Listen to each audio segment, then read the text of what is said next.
Jumlahnya 263 bidang dalam bentuk SHGB atas nama PT Intan Agung Makmur sebanyak 234 bidang dan atas nama PT Cahaya Inti Sentosa sebanyak 20 bidang, atas nama perseorangan sebanyak 9 bidang.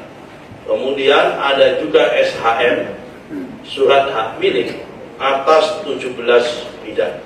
Hai, assalamualaikum warahmatullahi wabarakatuh. Telah ditemukan ya pemilik pagar laut. Yang ngomong ini adalah swadaya nelayan ya. Kemana ya? Kok nggak muncul? Gini ya, Menteri KKP mengatakan bahwa memang ada pemilik pagar laut tersebut. Ya memang ada HGB-nya, ada SHM-nya tentang tanah tersebut. Tapi untuk tanah bukan laut. Ini SHM atau HGB ini disalahgunakan. Surat HGB karena surat tersebut adalah izin untuk daratan bukan lautan. Jadi modusnya gini kawan ya, modusnya itu tujuan dibuatnya pagar laut itu supaya terjadi daratan alami.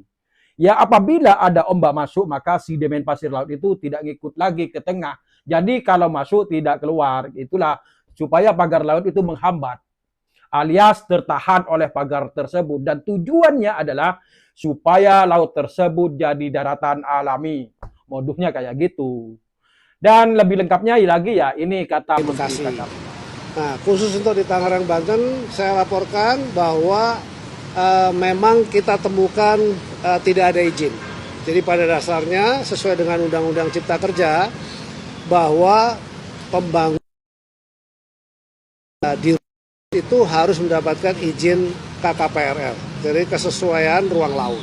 Ya, jadi karena tidak ada, langkah pertama yang harus dilakukan adalah kan sesuai dengan aturan undang-undang. Jadi kita tidak bisa sembarangan. Pertama, kita lakukan yang namanya penyegelan.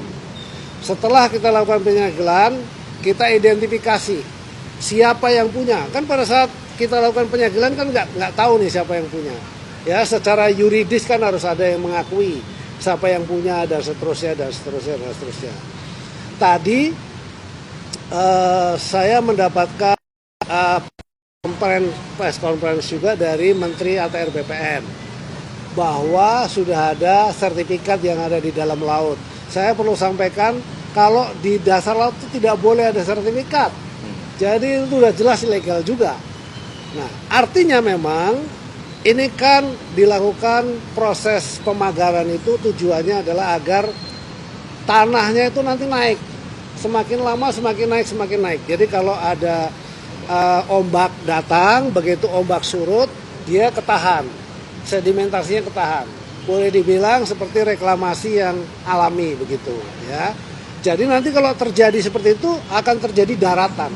Dan jumlahnya tuh sangat besar. Tadi saya laporkan kepada Bapak Presiden, dari 30 hektar itu kira-kira sekitar 30 ribuan hektar kejadiannya.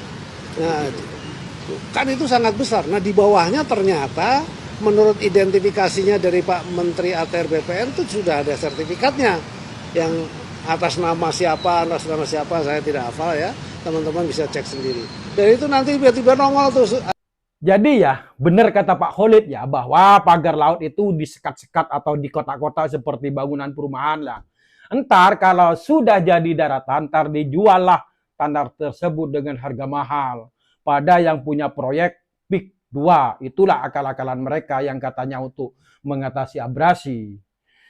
Jadi benar juga sih, untuk dijadikan daratan alami. Supaya jadi daratan. Lah begitulah memang. Dan menurut Menteri BPN yaitu Nusron Wahid, tanah tersebut memang ada HGB-nya atau SHM-nya. Tapi itu di daratan, bukan di lautan. Dan pemiliknya pun bukan satu orang saja, tapi lebih dari satu orang. Dan selengkapnya videonya ini kawan ya. Jumlahnya 263 bidang dalam bentuk SHGB atas nama PT Intan Agung Makmur sebanyak 234 bidang dan atas nama PT Cahaya Inti Sentosa sebanyak 20 bidang, atas nama perseorangan sebanyak 9 bidang.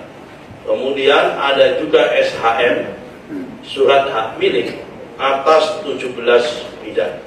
Jadi berita-berita yang muncul di media maupun di sosmed tentang adanya sertifikat tersebut, setelah kami cek benar adanya, lokasinya pun benar adanya sesuai dengan aplikasi Bumi, yaitu ada di Desa Kohot. Jadi gini menurutku ya, asumsiku ya, menjalahgunakan surat HGB atau SHM untuk kepentingan pribadi dan oligarki merupakan ya tindakan ilegal lah. Pagar laut yang dibangun untuk menciptakan daratan alami, bukan mengatasi abrasi, menunjukkan manipulasi tujuan, konflik kepentingan antara pemerintah, pemilik proyek PIK 2 dan nelayan menjadi sorotan. Kegagalan pengawasan pemerintah dalam mengatur penggunaan lahan laut menjadi faktor utama. Keterlibatan oligarki dan pelanggar hak-hak nelayan serta komunikasi lokal menimbulkan kerusakan lingkungan dan sosial. Saran saya sih, pemerintah harus membatalkan proyek pagar laut ini atau menghentikan penyalahgunaan surat HGM SHM dan mengakui hak-hak nelayan dan komunitas lokal serta melakukan audit lingkungan dan sosial. Itu sangat penting. Pertanyaannya adalah siapa yang bertanggung jawab atas penyalahgunaan surat HGM SHM ini? Apa dampak lingkungan dan sosial proyek tersebut? Bagaimana masa depan nelayan dan komunitas lokal kalau semuanya oligarki bisa melangkah seperti ini tanpa surat izin? Wassalamualaikum warahmatullahi wabarakatuh.